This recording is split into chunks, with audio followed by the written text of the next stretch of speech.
The Democratic National Convention is open for business amid a new burst of discord. Calls for unity from Hillary Clinton's camp are competing with cries of foul from backers of Bernie Sanders. Correspondent John Yang begins our coverage here in Philadelphia. The divisions were on display right from the start when Baltimore Mayor Stephanie Rollins Blake gambled the convention into session. It was to have been Democratic National Committee Chair Debbie Wasserman Schultz, but a firestorm erupted among Sanders supporters after WikiLeaks posted DNC emails that showed party officials criticizing and even mocking the Sanders campaign during the primaries. You don't care about half the party! This morning, the Florida Congresswoman got a tumultuous welcome from her own home delegation's breakfast. We have so much to do, and we have to make sure that we move forward together in a unified way. We know that the voices in this room that are standing up and being disruptive, we know that that's not the Florida that we know. Wasserman Schultz had already announced her resignation as party chairman at the end of the convention. Some Sanders supporters say it's not enough. We want to actually unite the party. All we're asking for is the person who resigned in disgrace to leave the room. I'm very upset because I think that Bernie, if not has tied, may have actually won this election if he had been treated fairly. The embattled Congresswoman is already facing a tough primary challenge from law professor Tim Canova, who's being backed by Sanders. Addressing supporters, Sanders urged party unity and got booed himself. We have got to defeat Donald Trump, and we have got to elect Hillary Clinton and Tim Kaine. He says the email leaks won't change his endorsement of Clinton, but it remains to be seen what his delegates do. In the streets of Philadelphia, thousands of Sanders supporters braved the blistering heat to vent their anger. I'm not a Republican, but I agree with Ted Cruz. We have to vote our conscience. We can't vote the way we're told. As this convention's business gets underway, the DNC has issued a deep and sincere apology to Sanders and his supporters. Sanders will be the featured speaker here tonight, appearing after Michelle Obama and Senator Elizabeth Warren. Clinton campaign officials say they hope this uproar will be long forgotten by week's end and that the gathering will live up to its theme of United Together. Meanwhile, the FBI is investigating how the thousands of DNC emails found their way to WikiLeaks. Clinton campaign manager Robbie Mook suggests it's the work of Russian hackers hoping to give Donald Trump a boost.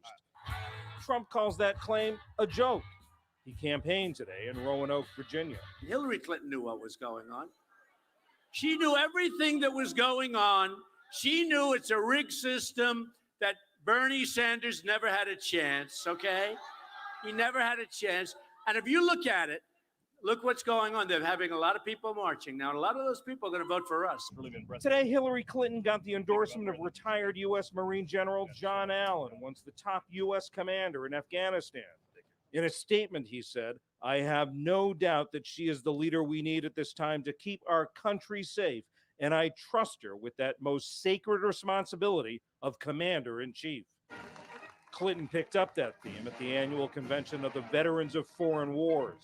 You will never hear me say that I only listen to myself on national security. I will be ready to get to work on day one. I take nothing more seriously than our security. Trump is to address the same gathering tomorrow. In Philadelphia, the 5,000 delegates have gathered under tight security, along with an estimated 45,000 journalists, activists, and other observers. For the PBS NewsHour, I'm John Yang in Philadelphia. Later this afternoon, Senator Sanders sent out emails and text messages urging supporters not to boo or to stage walkouts. We head down to the convention floor now with NPR's Weekend Edition Sunday host, Rachel Martin, who joins us tonight and every night this week as part of our joint PBS NewsHour and NPR convention coverage. Rachel, it doesn't seem like Bernie Sanders' plea worked. Yeah, Glenn, that's right. I mean, you heard it there in John's piece. There is real discord in the Democratic Party right now. You know, after Cleveland, after the Republican National Convention, Hillary Clinton and her campaign had to deal with all these personal attacks on her. They were hoping that this would be a very different moment, that this would be a moment when the so-called Democratic family would come together, wrap her up in all kinds of love and support. That is not the case, at least not thus far on day one of this convention. There has been all kind of booing every time someone takes this stage and says it's time to come together and for all of us to get behind the candidacy of Hillary Clinton. There is audible booing in this auditorium, even when Bernie supporters come up and say that. Ben Jealous, the head of the NAACP, strong Bernie Sanders supporter, when he got up, he got booed. As John mentioned in his piece, Bernie Sanders himself was booed at a breakfast earlier today. So this is going to be the challenge of people who come to the podium today to try to deliver a message that makes those Bernie Sanders voters feel enfranchised, feel that they are a part of this party and that their issues are being considered really at the heart of the Democratic platform. We'll hear, of course, tonight from Bernie Sanders himself, also Elizabeth Warren, a key leader in the progressive wing of the Democratic Party, and then Michelle Obama, the First Lady, who has sky-high favorable ratings. They're hoping that she can kind of bring everyone together in this moment. Back to you, Gwen and Judy. All right, Rachel Martin down at the podium. Thanks very much. Welcome to a brand new episode of You Left Shit Out. Hang on a second here, on something. because I'm going to go back to that video. So let me pause it. But welcome to a brand new episode of You Left Shit Out. I'm one of your, or actually I'm your host for today, Compton J. And I'm coming to you today because today was going to be a day off for Nick and I, and really everybody. It was going to be a day off. We're working on our summit and getting some things done for there and getting some scheduling done there. But this particular story, and the story, I should say, about AOC, the two stories I'm going to be covering today. AOC is just another regular old Democrat. There's an article out in New York Magazine. We're going to be covering that. And then sort of the viral news, or the news that everybody's talking about, is Kevin McCarthy talking about a Joe Biden impeachment being all blood imminent, or it's pretty much going to happen, or it's getting very close to that happening. So those are the two stories we're going to be covering today. Make sure you hit that like button. And I thought it was fitting to start with this video. When we're talking about the AOC story, to start with this video to kind of give us background, because you might be saying, 2023, just give it another chance, one more shot. The progressive Democrats are this or that, but this is 7 years ago, coming up on 8 years ago, where this happened in 2016. With Bernie Sanders, and you saw what happened at the convention. You saw some of the booing that was going on, and then you fast forward 6-7 years. Has the progressive movement within the Democratic Party gotten better? What signs do we see that between 2016 and 2023 there has been a movement forward? Or there has been movement forward for the progressive movement? Has there been movement forward for Medicare for all since 2016? Has there been a movement forward for $15 minimum wage? Now, the $15 number comes from 2014, 2015. So we're talking about 7 years later, we still don't have $15 minimum wage. And we need about $28, $29 an hour at this point.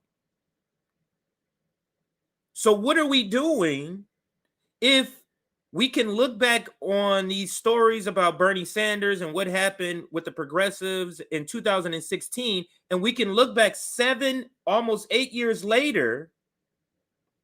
What has tangibly changed? What has the strategy of working within the Democratic Party produced?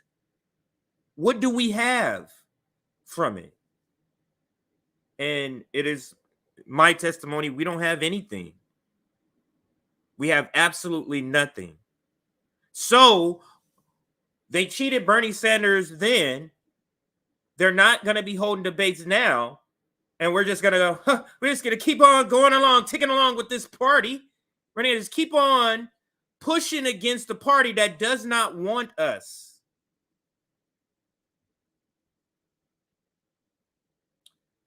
I just don't get it. I don't get at what point are you going to be fed up? I'm talking to just all of us that are all of our regular people here. At what point are you going to be fed up? And this stream, by the way, was thrown together very short because I saw that we didn't have any live content for today. And I said, oh, we can't do that. So let me come on and do some live content. So that's why I'm only doing a couple of stories, probably be on here 90 minutes, if that. Okay. So if you're just now straggling in, like, well, I didn't know this stream was going on. This is very last minute. Just sent out the Substack notifications maybe 5 minutes before we started. So if you're a Substack subscriber, you got this notification while I'm in the stream now. So welcome if you're just showing because you got the Substack notification. Couple of comments here. Why is it that we can tell who all the other people with AOC faces are? Oh, so you're okay. Let me put up the graphic. I believe you're talking about the graphic. The question is, why is it that we can tell who all the other people with AOC's faces are? Like, how can we all automatically? So let's see if we can tell. Let's see, and I'm gonna go to comments. So any comments at 6:35 and after, I'm gonna be reading here. 6:35 and after. Who is that first person? That AOC is AOC's face, but I wonder with the hairline and just the hair, the part of the hair. Can you tell? Can anyone in the comments say who they believe that first person is? Anyone? Diane Feinstein. Feinstein the mummy. Yes, so we picked her out. Now the middle one, the one who has been her mentor. Who's the middle one? Pelosi. Wow, we're getting some good answers. Yes. Pelosi. So that's Pelosi. I believe that's Pelosi. No. That is Kamala. That is Kamala. I believe that's Kamala. And the reason I'm saying that, I'm looking at the hands and they don't have as many wrinkles. And then I'm looking at the hair. That is probably Kamala. And then on the right, in the bottom right, these are my two favorite. That is a spot on what? That is a spot on what? So in the bottom right-hand corner, who is AOC in that depiction? That is right. The good old Bill and Hillary Clinton, and then Kamala in the middle. It looks like you got three of them correct. But that looks like a young Hillary Clinton to me. That does kind of look like a young Hillary Clinton, but love the graphic. Erin, our editor, did that graphic as she does all of our graphics. So great graphic here. Now let's get to another video that I almost started with, but I felt like I needed to take it back to 2016, and I think I'm going to start doing that, playing a lot of the 2016 shenanigans to wake people up. Because one thing to go, oh yeah, I remember they cheated him, but to see the stories, to read the articles, to see the actual clips and segments, it gives a different feel, and I think it's important, especially when we're talking about revisiting this nonsense again. Hang on a second. What was that? Oh, this one. This is the one I was just about to watch. So we're going to get into our first story, which is the story about Biden impeachment. damn near inevitable or imminent, I should say. And now to be open and honest, this is the way they're talking about impeachment is just a tool in order to get more evidence about the Biden family.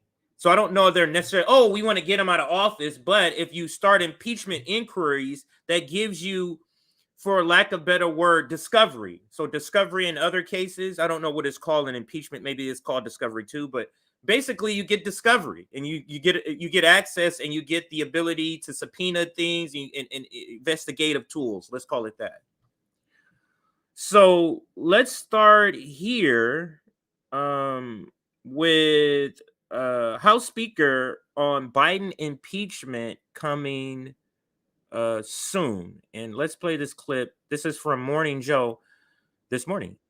House Speaker Kevin McCarthy is raising the possibility of an impeachment inquiry against President Biden. He made the remarks during an interview on Fox News last night while weighing in on the Republican-led investigations into the Biden family's business dealings. When President Biden was running for office, he told the American public that he's never talked about business. He said his family has never received $1 from China, which we now prove is not true. We've only followed where the information has taken us. But Hannity, this is rising to the level of impeachment inquiry, which provides Congress the strongest power to get the rest of the knowledge and information needed. Because this president has also used something we have not seen since Richard Nixon, used the weaponization of government to benefit his family and deny Congress the ability to have the oversight. I believe we will follow this all the way to the end, and this is going to rise to an impeachment inquiry the way the Constitution tells us to do this, and we have to get the answers to these questions. The White House spokesman for oversight and investigations, Ian Sams, later responded, writing, quote, "Instead of focusing on the real issues Americans want us to address, like continuing to lower inflation or create jobs, this is what the House GOP wants to prioritize. Their eagerness to go after the president, regardless of the truth, is seemingly bottomless." Jonathan Lemire, it strikes you listening to Speaker McCarthy there that other than that one phone call, private phone call on January 6, 2021, we have not heard that level of outrage, that depth of criticism from Kevin McCarthy about Donald Trump attempting to lead a coup against the United States government around the 2020 election, taking classified information about nuclear secrets and war plans back to Mar-a-Lago. He's held that for President Biden and his son. Yeah, and let's fact check him right off the top. They haven't proven that there was any wrongdoing here, despite what he said last night. And the House GOP is kicking up whistleblower after whistleblower alleging wrongdoing, but have yet to provide any concrete evidence. Did they ever find the fugitive guy, Lemire? Have they found him yet? The guy with was it the guy with the one arm? Oh, no, that was arms guy. dealer. No, he's been missing.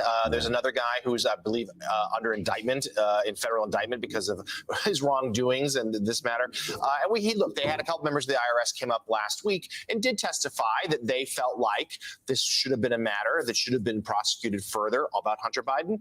And then under oath, they also acknowledged that, well, actually, superiors disagree with us quite a bit. It's actually pretty common for it not to happen. So Eugene Robinson, people that I've talked to say that the House is hell-bent on some sort of impeachment. They think Attorney General Merrick Garland might be more likely candidate than President Biden, but certainly they're not ruling out the president. And I just, if they do go there for an impeachment inquiry for President Biden, I just ask you, like, where are we heading now? Are we in a moment where impeachment, which is supposed to be rare and almost sacred, is just being tossed around like another political ploy? It is so. I don't know if the blue team actually believes what they're saying here, or this is just part of the messaging. To describe impeachment, he's so offended. Oh, impeachment was supposed to be this rare thing after they just tried to impeach Donald Trump twice over bullshit nonsense. So I don't know. Let me take that back. I do know. They know that it's bullshit. They know that they wasted time and money, taxpayers' time and money with their 2 impeachment trials. But now they pretend like, oh, we have some other more important business to do, as we did at the time when the Democratic Party impeached Trump twice. We didn't have more important shit to do. We had a pandemic going on, sir. But they all want to cry, oh, you know, you're using the powers, the levers of the government wrong. You're weaponizing them. Both sides are doing that, and both sides are doing it. If you get what I'm saying, both sides are making the accusation, and both sides are guilty of actually doing it. So let's continue. Where are we heading now? Are we in a moment where impeachment, which is supposed to be rare and almost sacred, is just being tossed around like another political ploy? Is every president going forward going to face some sort of impeachment inquiry? Yes. You started it. It looks like yes. I mean, it looks like that this is kind of the default position, and much of this Republican Party in the House, at least, it seems to believe or want to make people think they believe that the impeachments of President Trump were illegal, were totally political, and so they were resident House Negro. This guy is the resident House Negro for Morning Joe. He's the only black person they trust to be on here regularly. Al Sharpton is the second one, but this guy is on there regularly. Let's let him finish, but I'm going to rewind it a little bit here. Totally political, and so they have the impeachment, the 2 impeachments of Donald Trump was not political, just as all of these indictments of Donald Trump aren't political. Nobody buys that.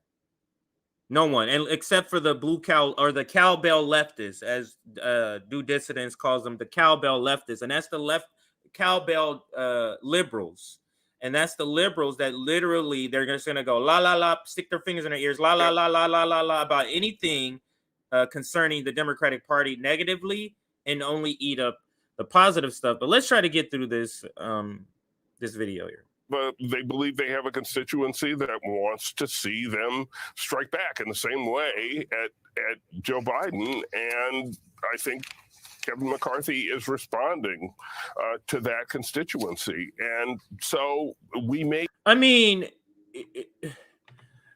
as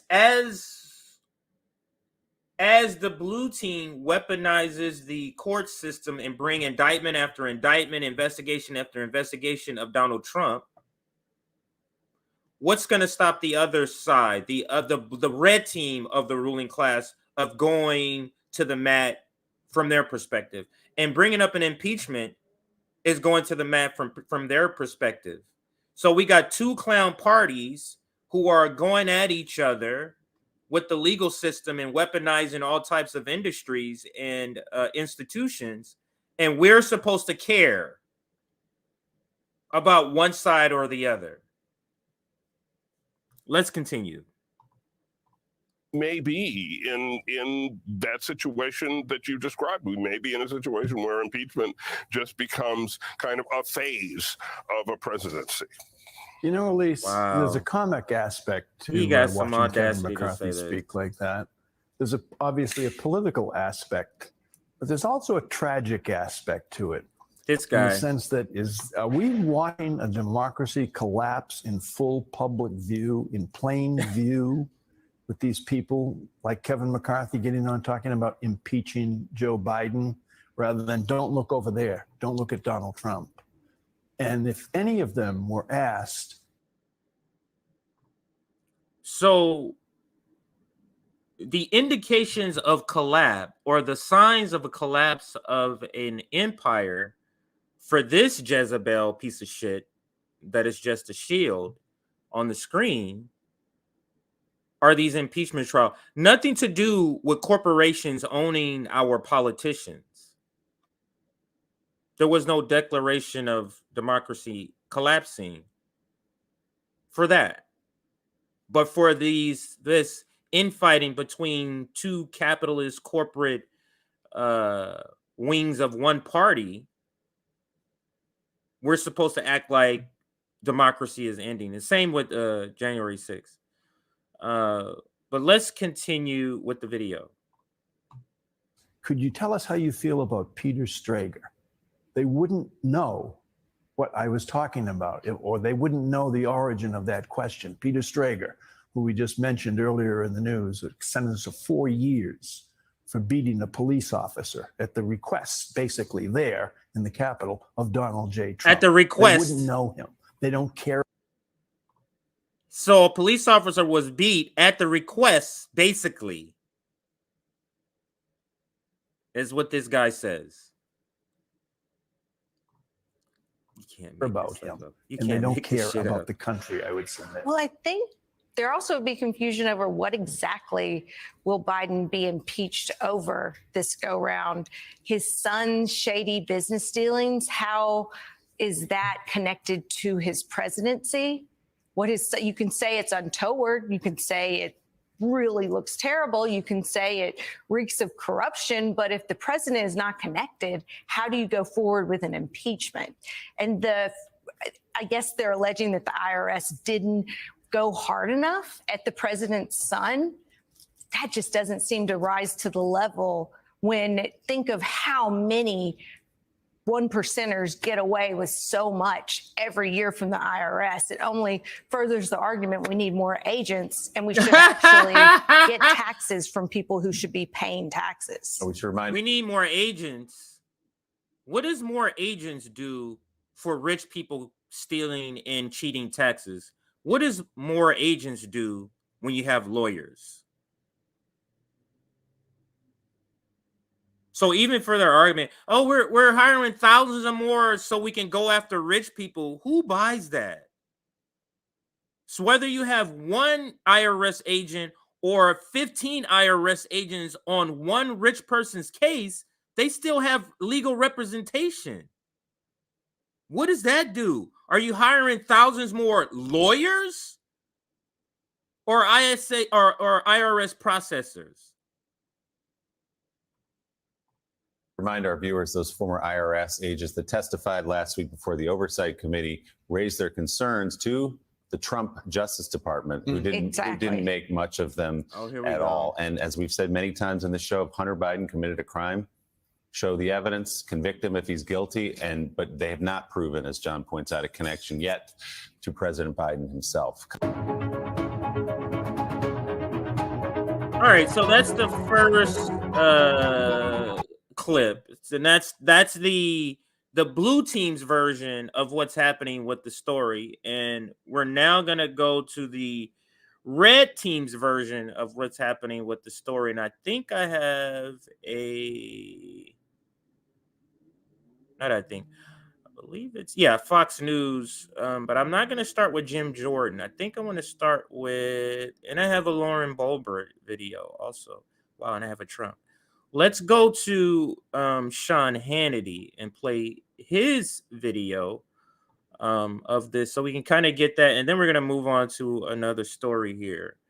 But let's do that right here. I got to get used to this different name of Twitter because the tabs now are black instead of blue. So it's real weird when you're looking at it. But let's listen here. Let me read the caption here. This is Sean Hannity, and Rep. James Comer lays out plan to expose Joe Biden's crime ahead of possible impeachment. All roads point to Joe Biden. We're sitting on a lot more bank records. So this dives into more like what would be the impeachment? What would it be for? That's what this kind of dives into. Let's listen to Sean Hannity talks about this. Republicans take the action needed with serious reform, personnel decisions all across the entire federal government. Here now with reaction, here's the House Oversight Committee Chair, James Comer, is with us. You know, we're really looking at two things here, Congressman. One is what your committee's looking into, the Biden family and this foreign criminal money-making scheme.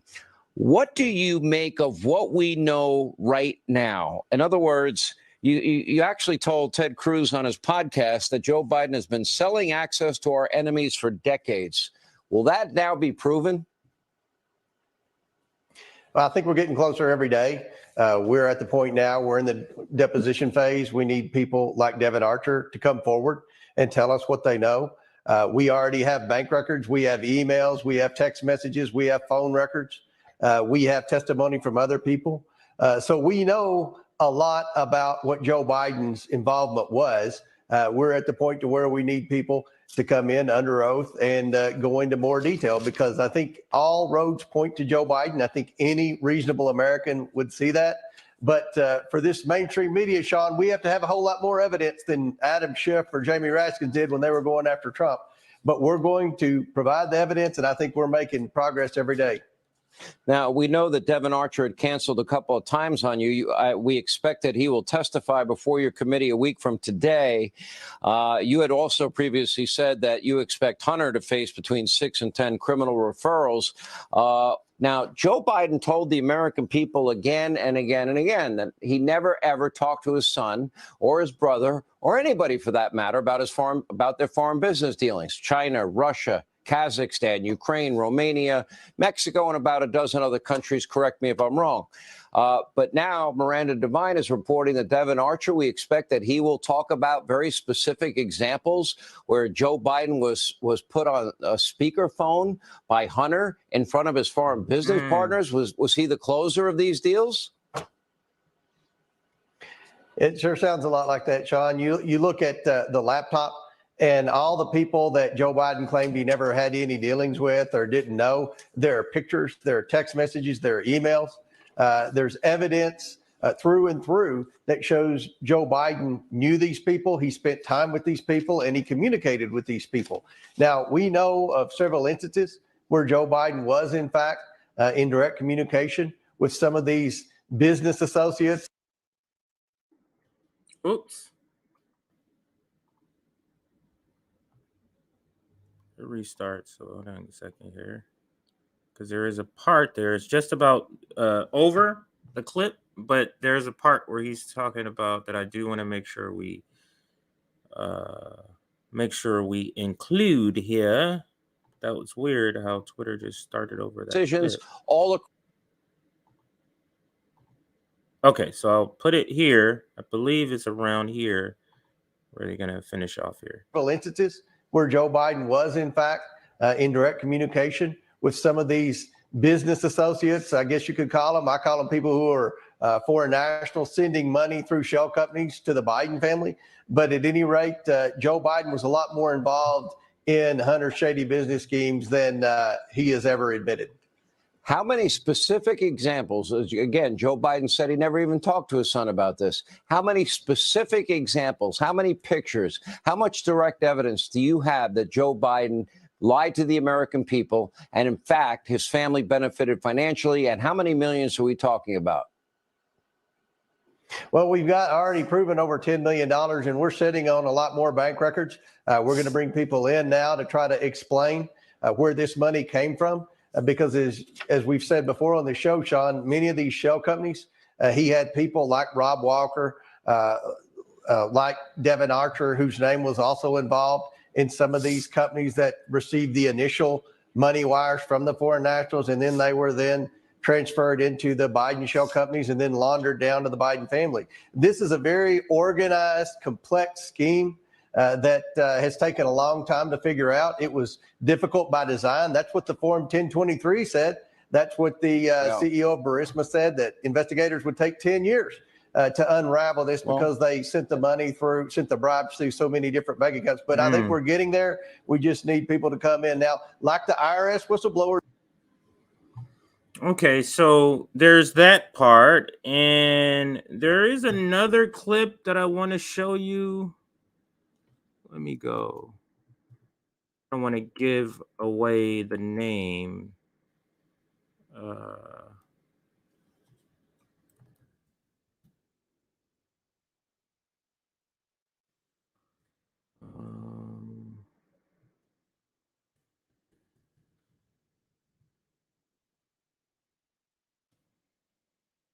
All right. So yeah. Okay. Now I got it. All right. So this clip.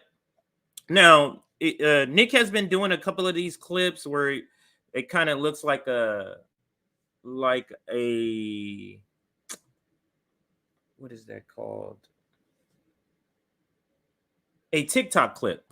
But it's not actually TikTok. And Nico House actually put together a video about this Biden stuff. And I want to play that because it says Hunter Biden starts rally Joe Biden. Okay, wow, he did another one. This is not even the one I was looking for, but let's listen to it and play it. Again, this is oops.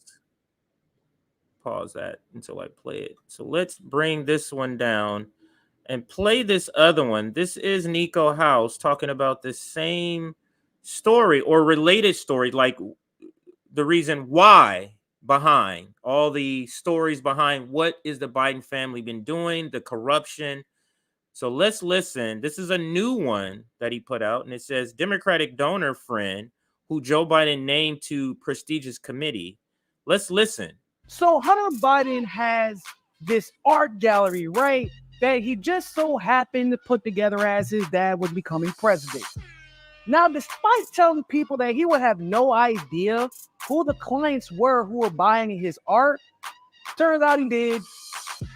And it turns out one of those buyers was Elizabeth Hirsch Naftali, a Democratic Party and Joe Biden donor. Yeah, you know where this is going. 8 months later, Naftali was put on the Commission for America's Heritage Abroad. Yeah, Chuck, I'll take quid pro quo for $1,000. I gotta know how Hunter Biden was able to even ask for $500,000 and $900,000. Like, who the fuck is this guy? Pablo Picasso? What is he paying? Like, is he paying crack rocks? Is he paying crack rocks that look like comets? Does he smoke the crack for inspiration? The people need to know. Why is Hunter Biden's paintings worth $900,000? We got a regular fucking crack Monet over here. That's why. Crack Monet. That's from Nico, but that's not the video I was looking for. Although it's on roughly semi on the topic. The video that I'm looking for is the one where he's talking about sort of this Biden corruption and the whistleblower. That's what I was looking for, the whistleblower. Because the IRS whistleblower came out, and it's before this one. The IRS whistleblower came out to testify. Here it goes right here.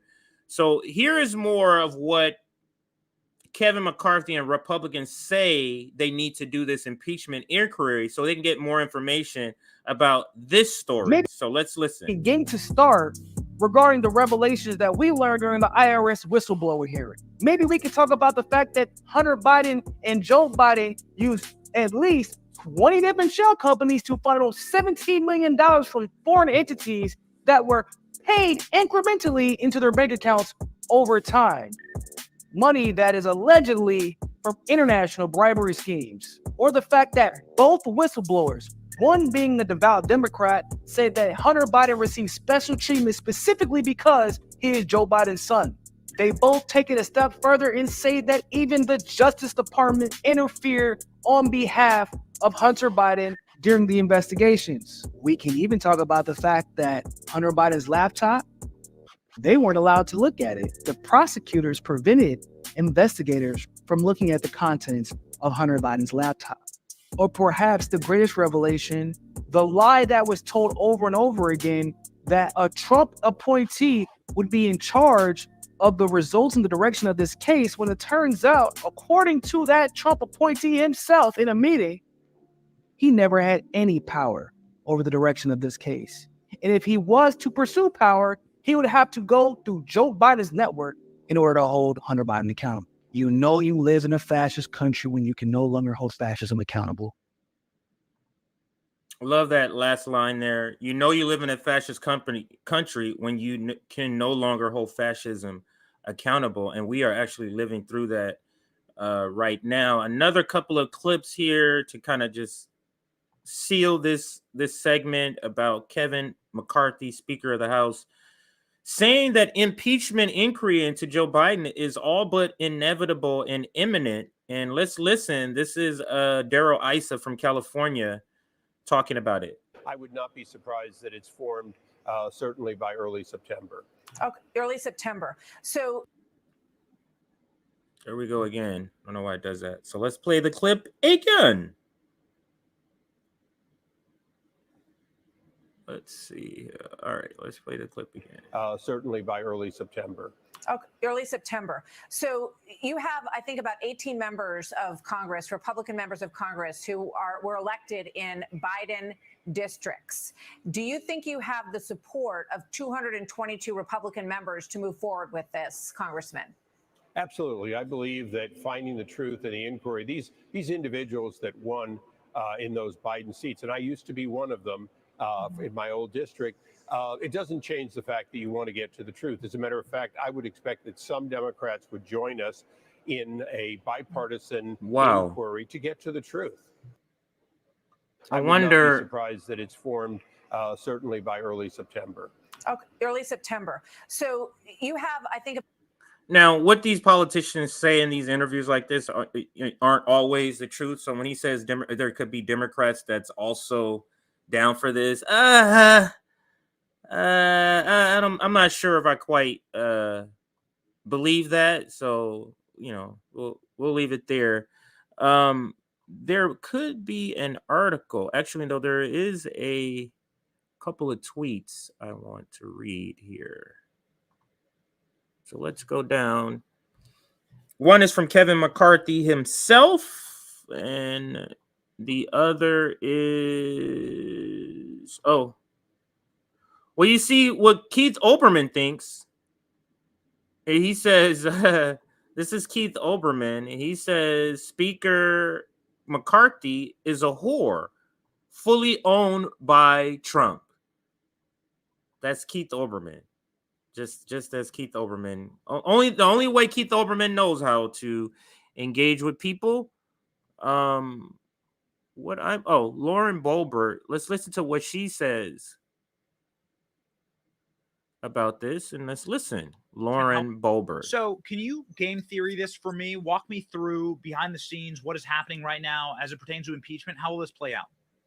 So I certainly hope that this will go to the Judiciary Committee, and Chairman Jim Jordan will bring these articles of impeachment up for an inquiry, and we hit this hard. I don't think that Joe Biden is the only impeachment that we need to be pursuing at this point.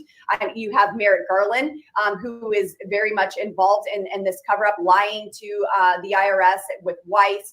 Stories changing, and certainly Secretary Mayorkas for the border. So I think we need to have just a full court press on impeachments with the leaders of these three-letter agencies who are covering for the Biden crime family. But what my hope is that the Speaker gives the green light to Chairman Jim Jordan to start this inquiry in the Judiciary Committee now.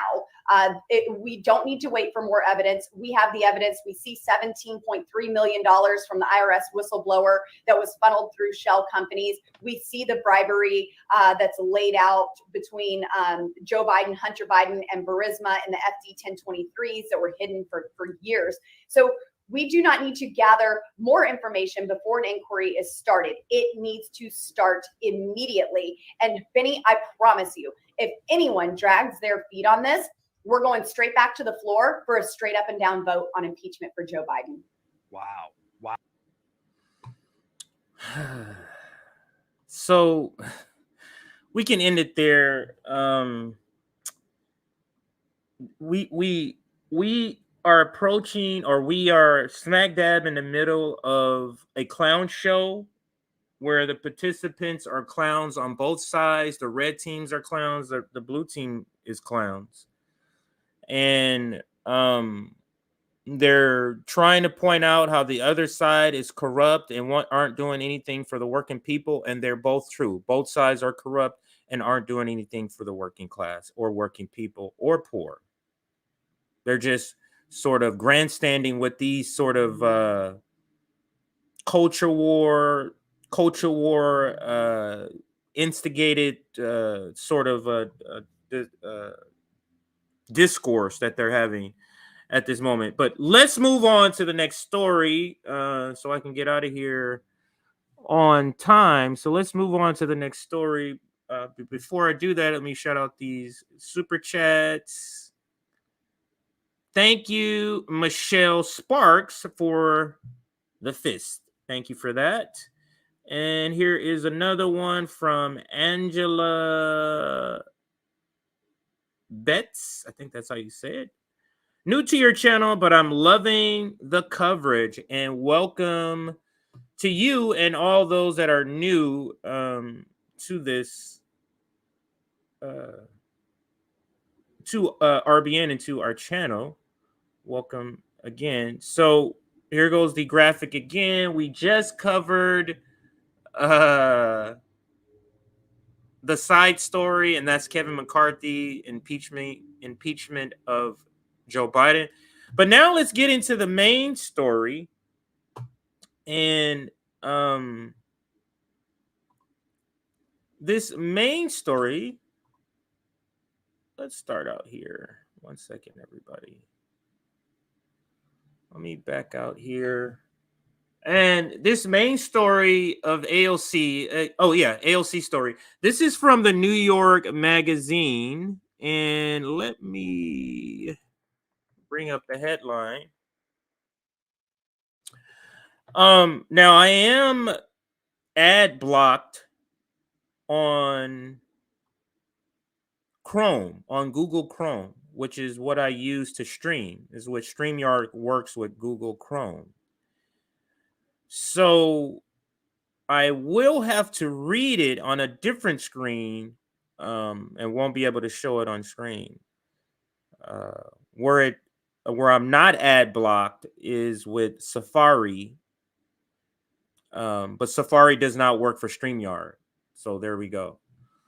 But anyway, let's get to, I forgot to play the Marjorie Taylor Greene video with the last story, but that's okay. Let's move down to these articles here.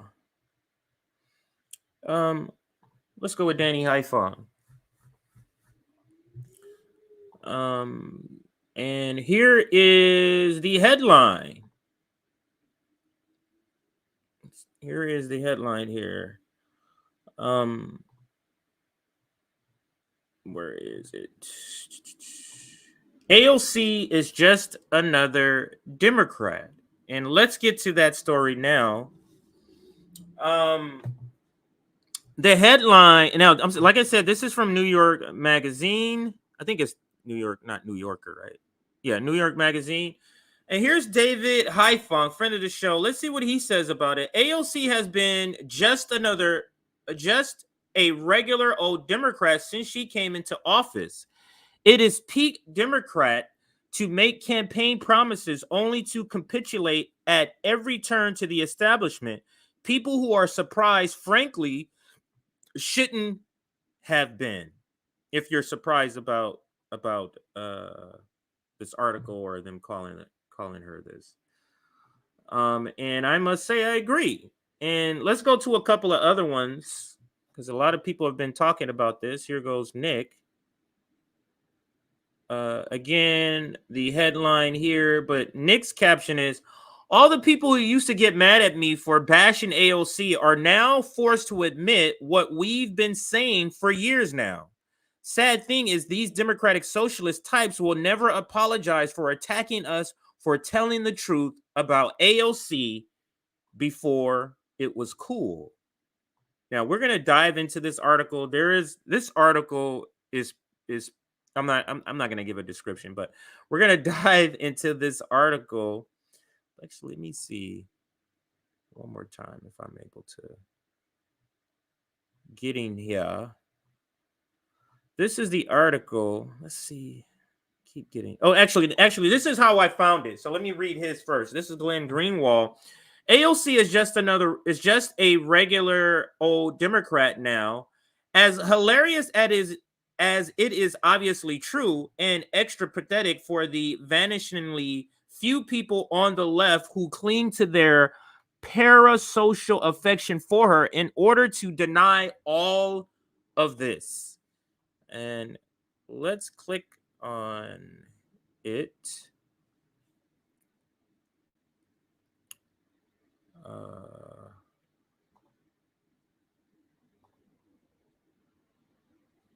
So let's see here.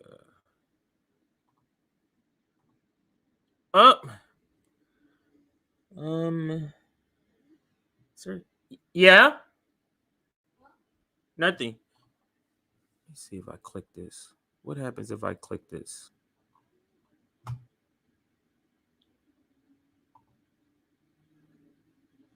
Let's see.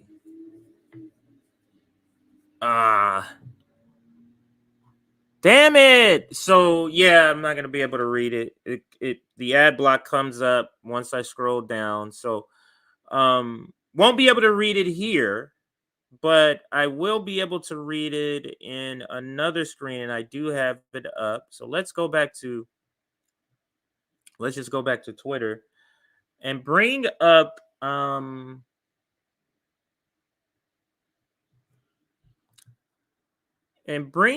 let's see what else we have. There's got to be a way. Typically somebody puts a link that I'm able to somehow get to the story that is ad block. So let's see if anybody has it available for me.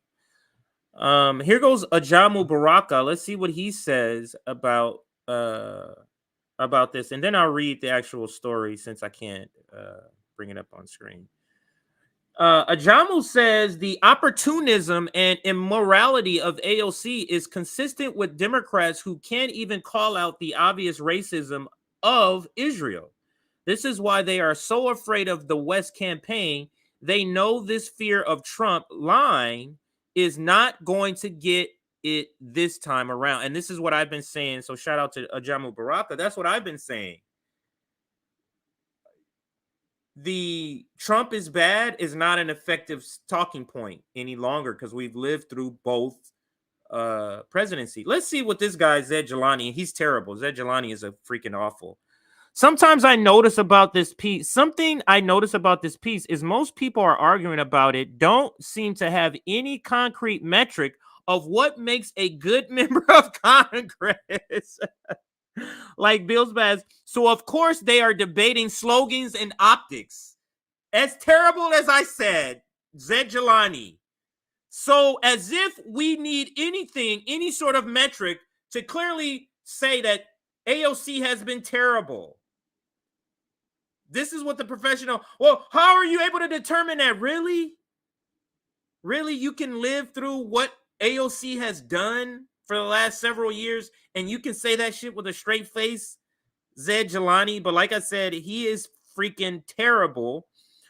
But let's get to a couple of more. Look at this here. Here goes another one. These are AOC stands. So this article conveniently ignores that AOC has endorsed more primary challengers to incumbent corporate-friendly Democrats than any federally elected official, which is one of the hardest things to do as an incumbent. Oh, so they didn't include that, Wally. So that's a big deal because they didn't include that. These people, man, these people. Anyway, let's leave that nonsense up right here. And then let me read the article. Let me see if there's a way I can share the other screen here. Because that would help here. So let me see if there's a way I can share my other screen and on my other on Safari. Window.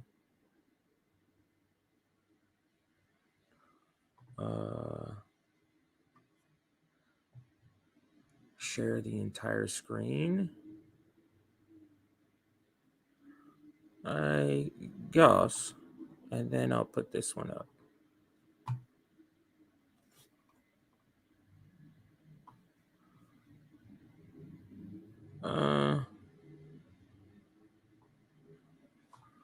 It's not gonna do it. All right, so I'm just gonna read as like I was going to do, and then hopefully everybody, you'll just have to follow me here.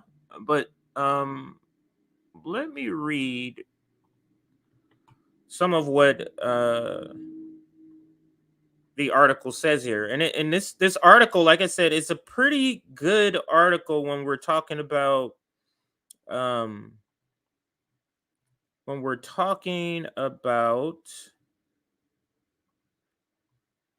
a complete critique of AOC.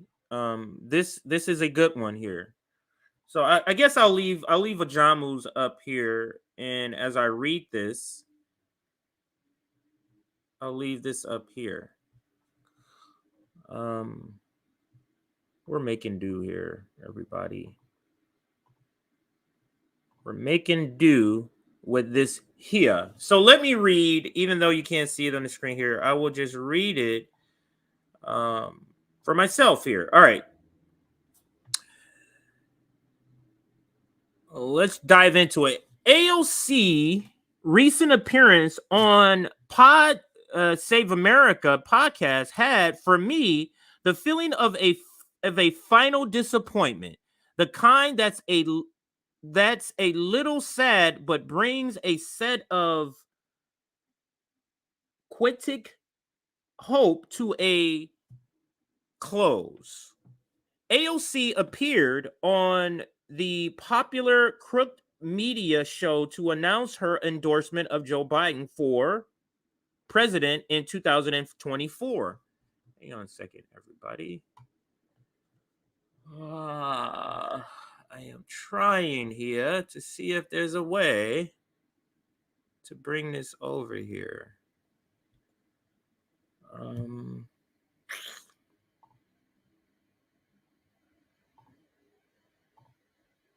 Oh, you know what?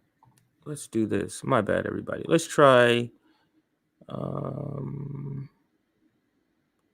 Can't do that.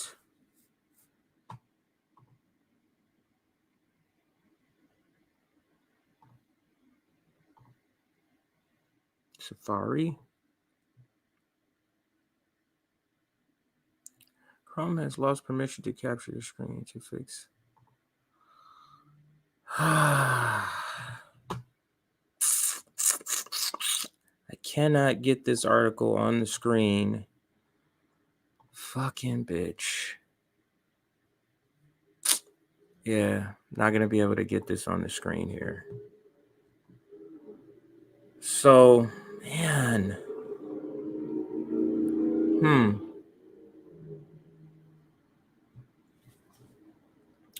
Let me see here. Everybody. I'm trying to get this on screen because everybody likes it that way. This is going to be a little hard here. But anyway, let's read it. This is the best we can do, everybody. It's not going to let us share anymore. So let's.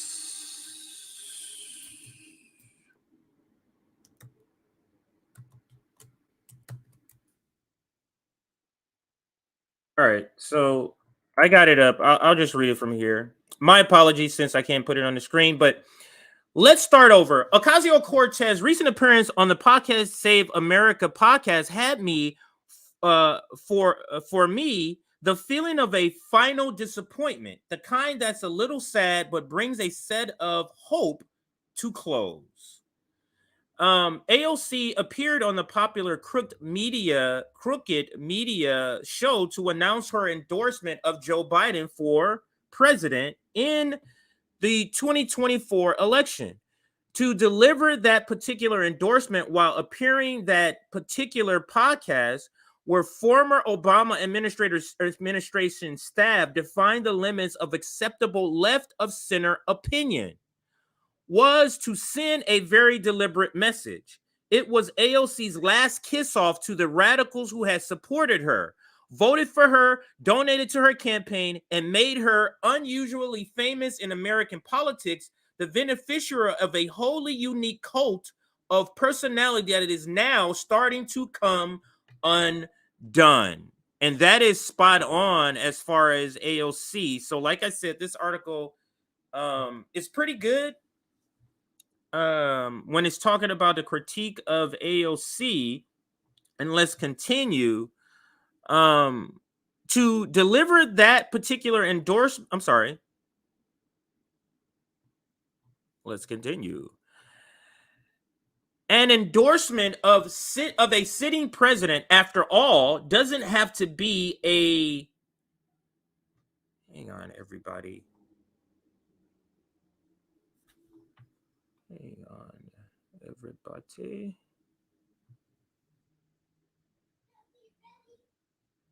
Somebody sent me something. Let me see if it works, if it's going to let me put the article on the screen here.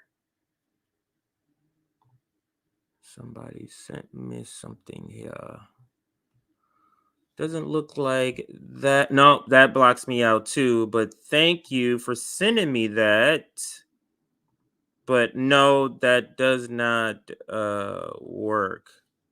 AOC is just a regular. I'll try to do it separately. No, it's the same thing. But thank you for at least trying to get me that link to see if it actually worked. But it's the same blacking out that I'm getting every time I click on it.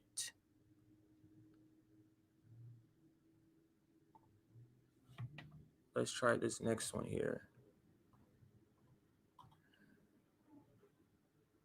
Leave. Damn it. Damn it, damn it, damn it, damn it, damn it.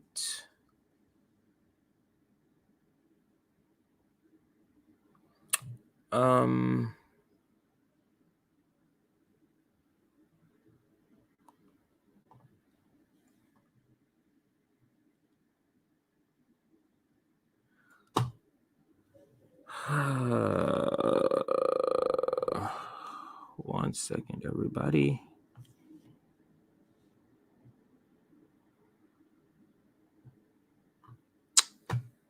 Damn it. I almost don't want to even do this anymore because not having you be able to follow along is very distracting. Anyway, I'm just going to try to do this. An endorsement of a sitting president, after all, doesn't have to be a ceremonial affair. AOC could have sent out a tweet. In making her announcement in a forum where the hosts were saying that a vote for anyone but Joe was a vote for Donald Trump, a distillation of the hollow "we're not Trump" message the Democrats have been loudly pushing for the past 7 years. AOC was putting a bow on a half-decade-long drift from the radical outsider to the establishment liberal. That is such a poignant sentence there. Since taking office in January of 2019, she has deferred to party leadership again and again on the issues that matter, even as she has made token gestures of resistance to solidify the illusion that she is she is with us. And increasingly, she seems stunned by criticism from the left, to the point to where she appears ready to simply embrace her party and its politics with open arms. That is so spot on about AOC. And again, this article is pretty spot on with this critique of AOC. And I'm going to continue here. I'm going to toss up some of your comments first. Then I'm going to continue with this article here.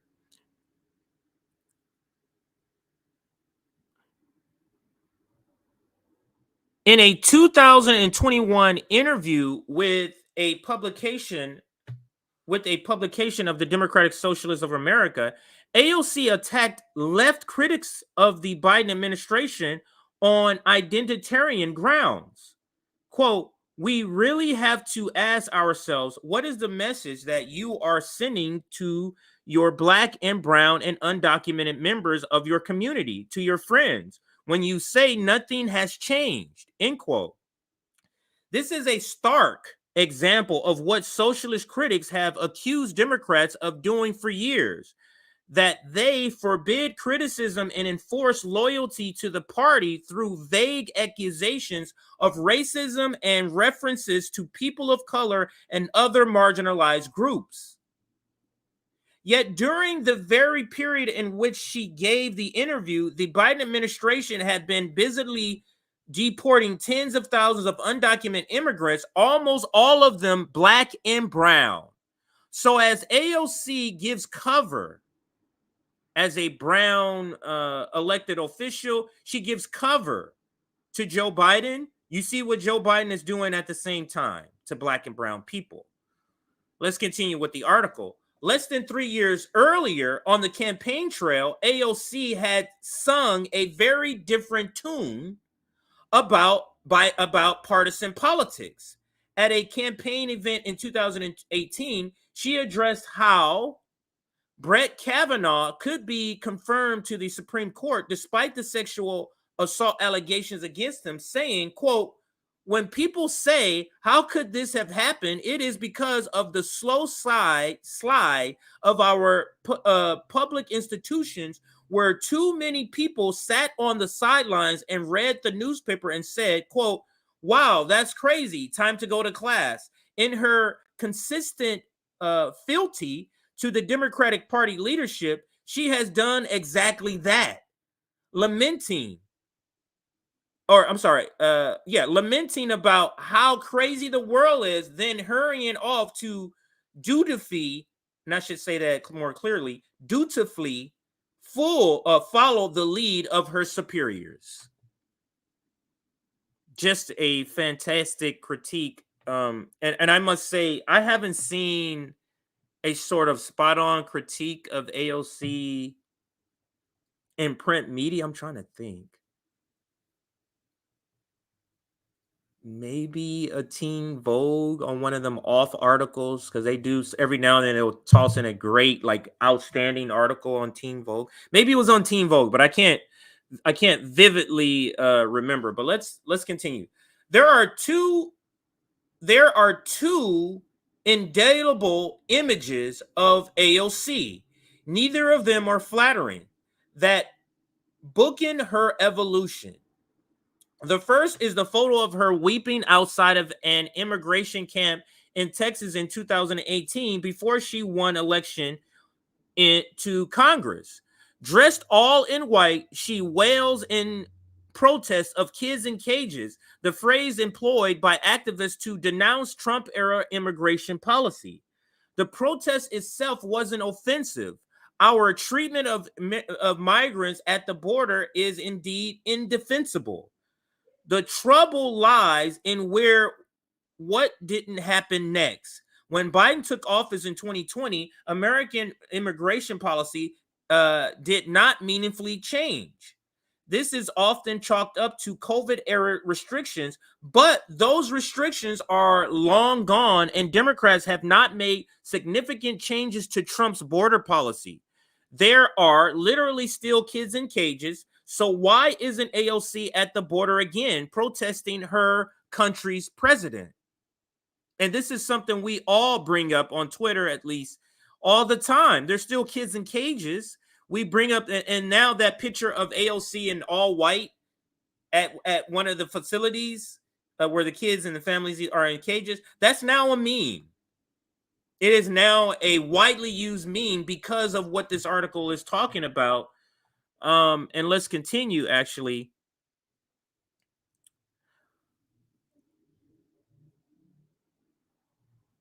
Okay, but AOC tried to have it both ways. She wore white again, this time a dress emboldened with the words "tax the rich" in bright red, and this made her opportunity to rub shoulders with the 1% a matter of direct hypocrisy. It's one thing to go to the party. It's one thing to go to the party. It's another to blare out a message that you disapprove of the party while you're there.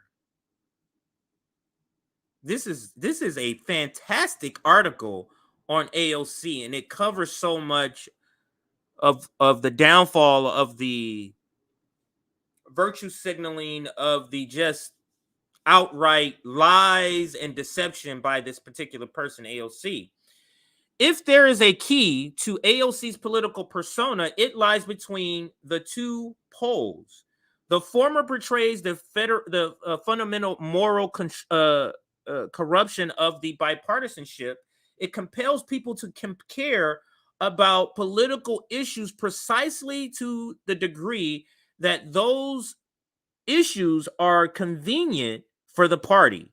Losing interest in our immoral immigration system after Biden's election is exactly the sort of thing that AOC's rabid fans once said she would never do. The latter not only sees AOC's transported from the outside the gates into the inside of the most elite venues, it also showcases AOC's increasingly half-hearted attempts to cover up her genuine predictions,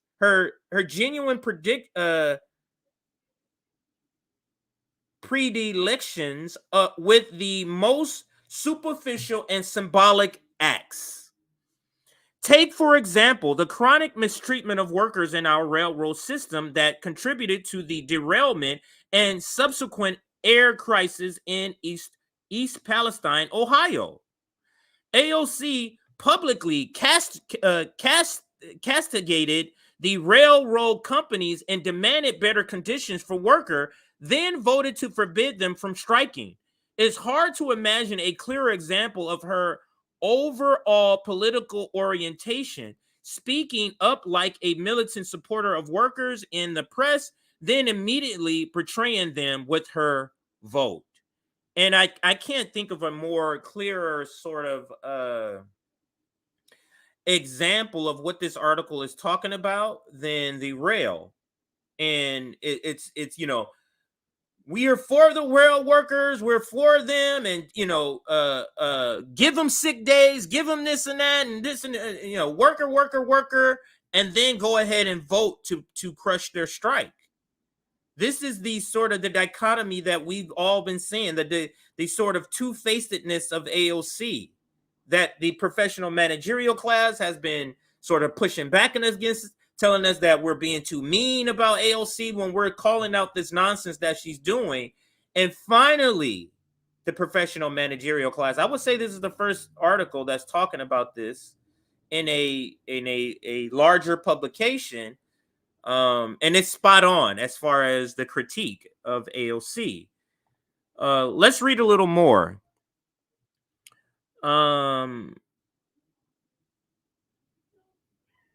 She would go on to claim that this was really a matter of supporting what the workers wanted. But Railroad Workers United quickly clarified that this defense was an act of remarkable dishonesty. Remember the whole when Ryan Graham, oh, no.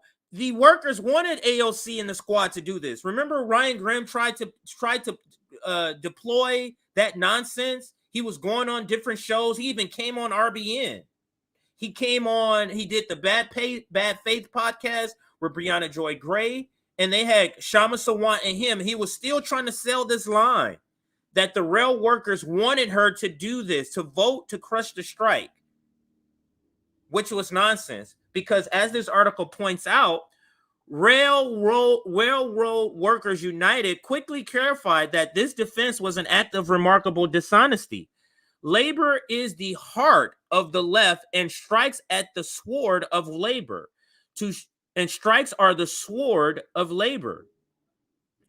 To vote to forbid workers from striking for a supposed socialist amounts to an unforgivable betrayal of basic values. But Mike over at the Humanist Report says this is not a cancelable offense. Breaking a strike, voting to break a strike. That's what he said. I remember it vividly. Less surprising, but just as damning, has been AOC's meek attitude towards Biden's foreign policy. This Israeli occupation of Palestine is perhaps where AOC's position has been most indefensible, most self-parodic. She has mixed at times impressive rhetoric with total inconsistency as a legislator. On the campaign trail in 2018, she ruffled many feathers by saying, quote, "The occupation of Palestine is just an increasing crisis of humanitarian condition," end quote. It's a testament to just how constrained the establishment conversation is on this issue that such a mild statement drew controversy. But simply referring to the occupation as an occupation was an encouraging sign. So disappointing then that AOC had spent the past half decade waffling on this issue. Notoriously, she cried on the floor of Congress over a bill to fund Israel's Iron Dome. One small part of our country's seemingly limitless willingness to support that country's domination of Palestine, and then proceeded to vote present rather than no on funding bill in question. And we all know that. Like all the things, the examples that this article points out, these are all things that we all have been talking about, all have been pointing out, all who have made memes about for a while now. But it's such a needed thing, and it kind of puts a dot on the I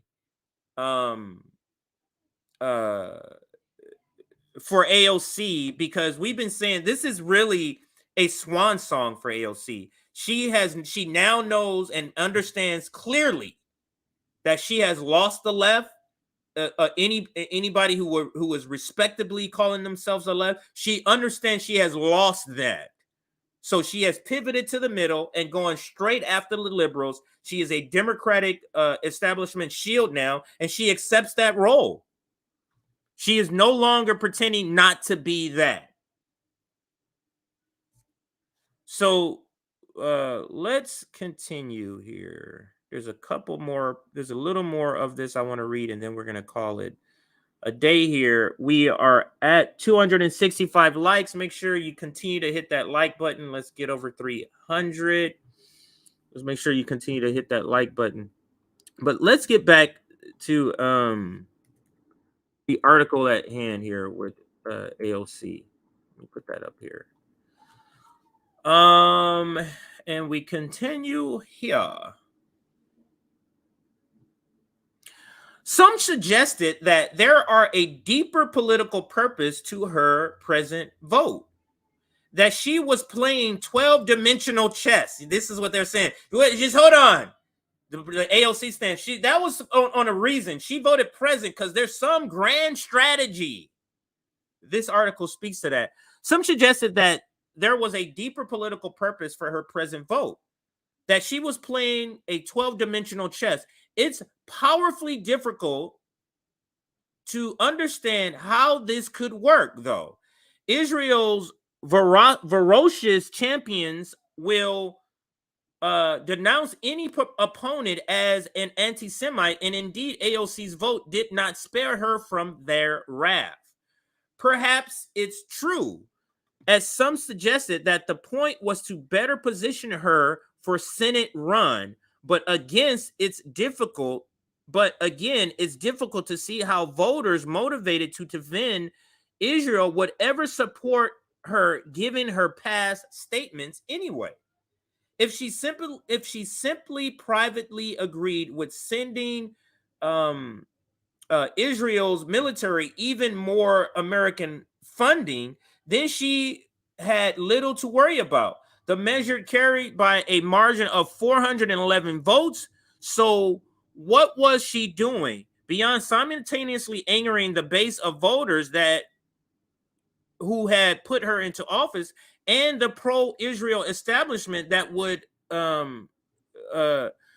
antagonize, that was antagonistic towards her regardless. Basically, she's pissing off the people who are against the Zionism, and she is simultaneously pissing off the people who are pro-Zionists, which doesn't make any sense to me.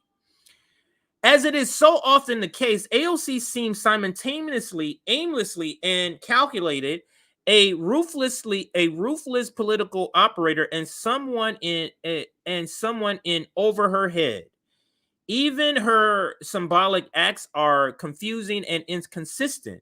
Consider the debate within the Democratic Party about using the 2021 American Rescue Plan COVID relief bill to raise the minimum wage. Adjusted for inflation, the 1970 federal minimum wage was more than $12 an hour. The 2023 minimum wage stands at $7.25.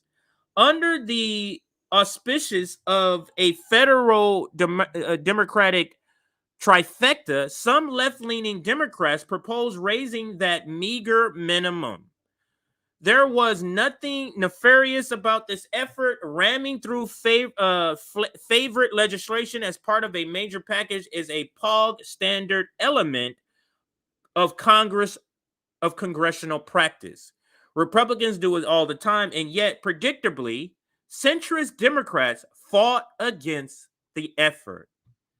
And the article goes on and on. I'm going to read this last part, and then we can close out here, because I'm only halfway through this article. They literally go through all the nonsense that AOC has been doing and calls her out for all of her waffling, calls her out for all of this nonsense. Thank you for this solidarity super chat right there. Thank you so much. Make sure you hit that like button also.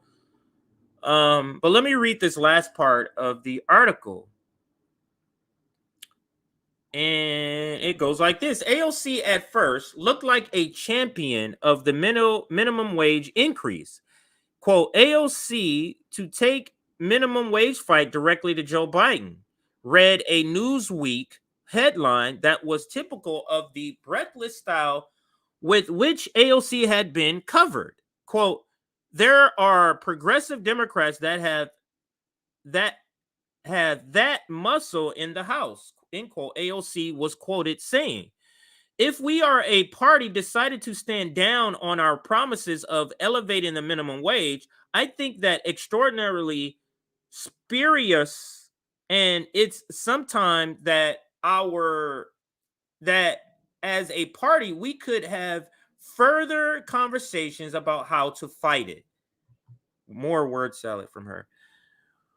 Would it surprise you to learn that they did not, in fact, use that muscle?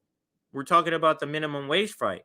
When the time came, she voted for the ARP bill anyway, without the $15 minimum wage provision. Of course, she would have lost if she had voted against the bill, but then why not do so as a symbolic gesture? She clearly had no issues with making some gestures, given that some 18 months later, she would stand as the only Democrat to vote against an omnibus spending bill supported by the president. This has been maddening element of her tenure in Congress. There's no rhyme or reason to when she will and won't buck party leadership. No internal logic to which hill she's willing to die on and which she isn't. Are protest votes valuable? Are they not? If they're valuable enough to do in some scenarios where her vote wouldn't matter, why not demonstrate solidarity with Palestinians in favor of a higher minimum wage? Why? What is the plan here? And I'm going to stop there. My eyes are getting tired. There's a lot more to read. But to the point here, another time where she did this is with the strike, to break the strike of the rail workers. She did not need to vote for that in order for it to pass. She could have done and just did a gesture, like a signaling gesture, to vote against it. It would have still passed. So why would you still vote for it, AOC, unless there's something else? So I'm going to end it there. There's a lot in that article. Like I said, I've only probably read about half the article. Maybe I'll cover the other half when I have better accessibility to the article. I got to be able to put it on the screen, and I'm locked out of it right now. So, but yeah, I think I'm going to end it there with those two stories. I only wanted to do about 90 minutes, and that's what I'm approaching 90 minutes now. Let's see if there's anything else here that I'm missing. We are still working on our summit, and don't forget we have a summit this upcoming Saturday, 10 a.m. Eastern to 10 p.m. Eastern. Make sure you tune in. We're going to have various people. I think we just added Chris Smalls. We got Sharma Sharma. I think those are the two headliners for this summit, this labor organizing summit. So labor organizing summit this Saturday, 10 till 10, and that's Saturday, July 29th. Make sure you tune in for that.